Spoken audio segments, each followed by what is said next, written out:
Welcome to Kenton's videos. Enjoy the video. You begin by verifying the Mac OS version and free space so the installer can run without interruption. Once done, make a full-time machine backup or a cloned image to an external SSD. This protects you if the update fails. Make sure your MacBook Pro is plugged into power and on a stable Wi-Fi network, because updates can be large. Open System Settings or System Preferences to start. You'll discover why checking storage and backup first saves time and prevents data loss.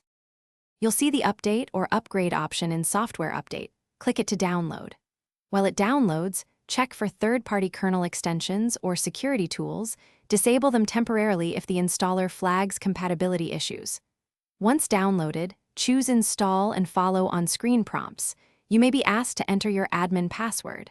The Mac will restart multiple times. Let it complete without forcing shutdown. By handling extensions and letting the process run uninterrupted, you reduce the chance of installation hangs and ensure system components update cleanly.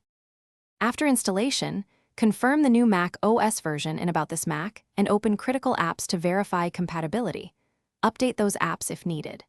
Re-enable any security tools or kernel extensions you disabled, and run Software Update again to catch supplemental patches.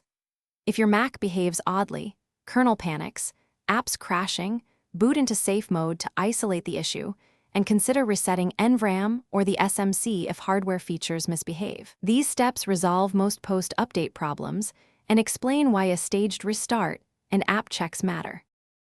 Thanks for watching. Consider subscribing if we helped you.